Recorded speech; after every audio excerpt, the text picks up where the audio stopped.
Words are what is required to bring things to life. In fact, you could argue that a thing doesn't actually exist until it is named, until there are words to describe it, either to another person or to yourself. I was watching the children through the miracle of tongues and teeth and breath look at a piece of paper that was made up of an alphabet letters and turn that into words which told a story or asked a question. And the Easter story is a story. It's one of our stories. It's my story. It's your story. It's all of our story. But what I want to talk about is, why do we not get so excited about Easter? Why is the Easter story? We love Christmas. We love the Christmas story. The Christmas story is easy to figure out. The Easter story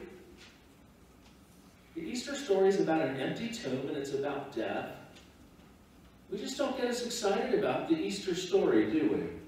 The words that make up the Easter story can be confusing.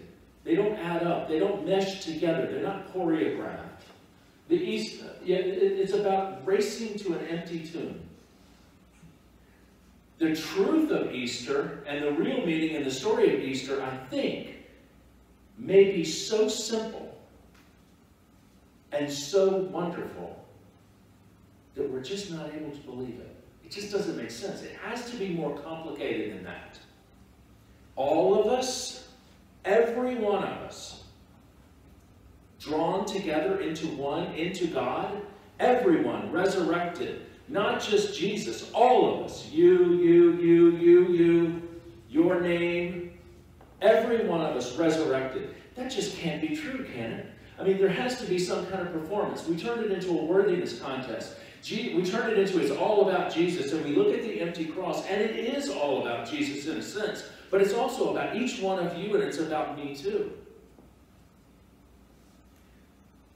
The Eastern Orthodox Church does a heck of a lot better job with this than we do. This is a typical painting in the Eastern Orthodox tradition, and instead of Jesus being, yay, Jesus, and we're all, yay, Jesus, look at what Jesus did. No, it's not Jesus rose from the dead. It's Jesus was raised from the dead. We say Jesus descended into the dead. We say descended into hell, but there's no such thing as hell. There was no such thing as hell until we invented it. At this time, it was merely Hades, the place of the dead. And Jesus is reaching in and pulling out Abraham and Moses. He's pulling out people from the land of the dead. Look at can you see there's little locks and keys.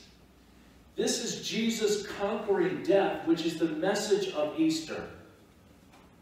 It's the message of Easter for each and every single one of us, if we're willing to get out of our own way and accept it. But it puts us back at the tomb. Let me propose something to you. The Christmas story is a wonderful story, and I believe it, and I hope that you believe it too. But it's easy to understand, isn't it? We have Mary and Joseph making their way to Bethlehem. The Holy Conception, the census. We have King Herod. We have shepherds. We have wise men following the star. We have the virgin birth. We have the drama. This is something that's easy for kids to put on a donkey costume, and for someone to dress up like Mary, and a shepherd to have a shepherd's crook. This all cohesively makes sense, doesn't it? Probably most of us know more about the birth of Jesus than we do about our own births. Would you say that's probably true?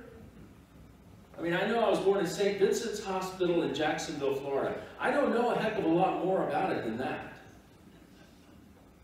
But I know the story of Jesus, and it makes sense. What do I have next, Kate? Can you back up to the empty tomb for a second? The Easter story does not make sense like that, does it? We try to do things like dyeing eggs. You know, at Christmas we give presents. We count down to Christmas. Everyone is happier. We have eggnog. We have Santa Claus. In my house, it's the first time of the year that we watch the movie Elf. It's the first time that we watched the movie Polar Express. What are your traditions? Easter just isn't like that, is it? We don't count down to Easter. We don't give each other presents. Oh, sure, we have bunnies with wrinkled noses, and we dye eggs different colors, purple and blue and pink. They don't have anything to do with Easter. I suppose they don't harm anything. But baskets and bonnets have nothing to do with the story of Easter.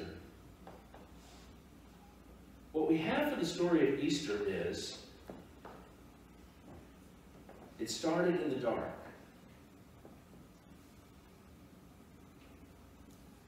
Mary went to the tomb alone. No, Mary was with her, the other Mary, and so was Joanna. Maybe Salome might have been there, but no. We have running and running and running. We have panic. The stone was rolled away in all of them. In Matthew, there was an earthquake. In the other renditions, there is no earthquake. They look into the tomb, and there's two angels, one at his head and one at his feet. Only in the other story, there's only one angel. In some stories, the disciples go running. One gets there first, then the other one gets there. In the other stories, the disciples don't even go at all. And they don't believe the women when they say what they've seen. In the story I read a little while ago, the words of that story say that when they saw what was in the tomb, that it was empty, they simply returned to their homes. This is not the way you tell a story. This is not the words that you string together to tell a story if you want people to follow Jesus.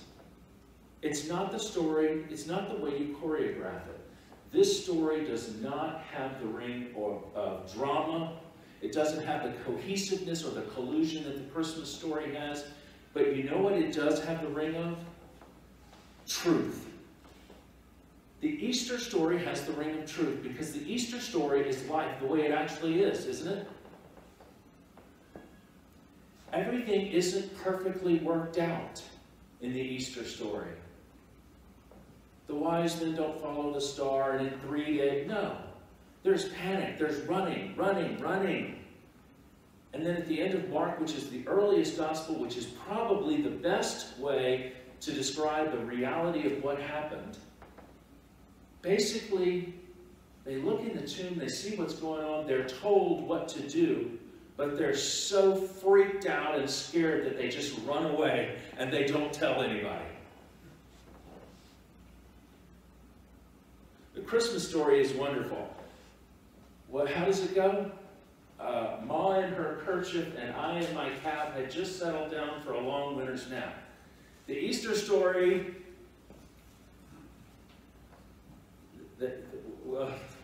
is this a story you tell your kids? They looked in the tomb and then ran away. They were so freaked out they had nothing to say.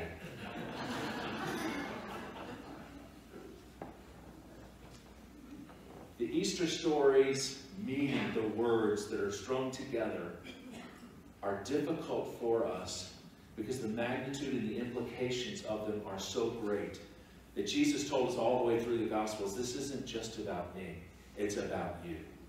It's about Craig. It's about Betty. It's about all of you. Every single one of you insert your name. And it has the ring of truth to the Easter story.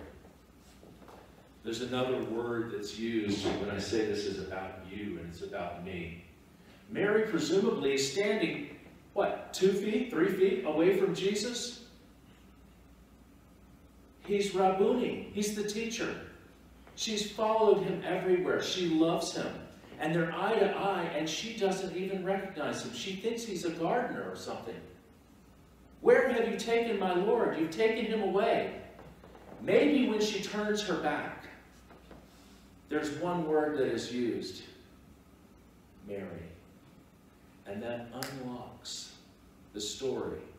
That one word unlocks the story for Mary. And that one word, when when Jesus calls your name, and Jesus will call your name or has called your name, maybe not necessarily in an audible fashion, but a glint of light, when you're holding your child, when you're driving on the road, when you see a rainbow, at some point, it has happened or it will happen. That is the one word for the Easter story of Jesus calling you in particular. And as these words bring us together, they form the great story, which is the story of all of us, which is the story of Easter.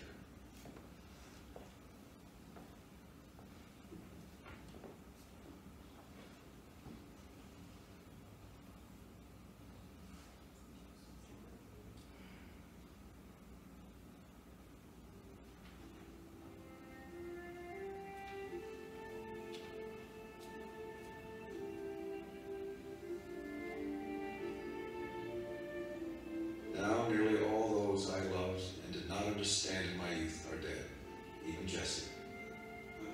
But I still reach out to them.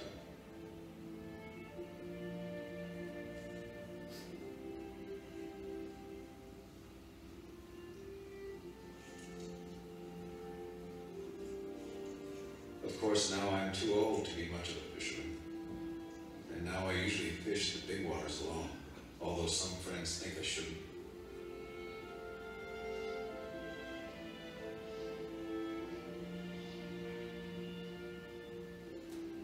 But when I am alone in the half-light of the canyon, all existence seems to fade to a being with my soul and memories, and the sounds of the big Blackfoot River and a 4-count rhythm, and the hope that a fish will rise.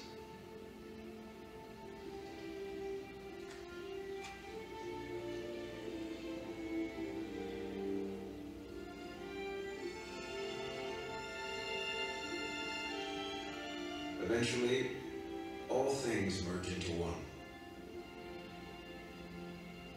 and a river runs through it.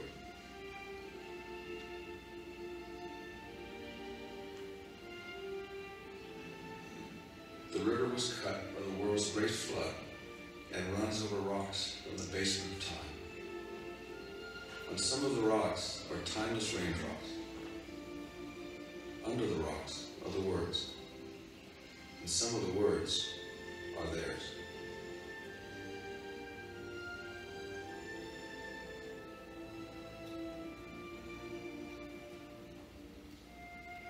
I am haunted by waters.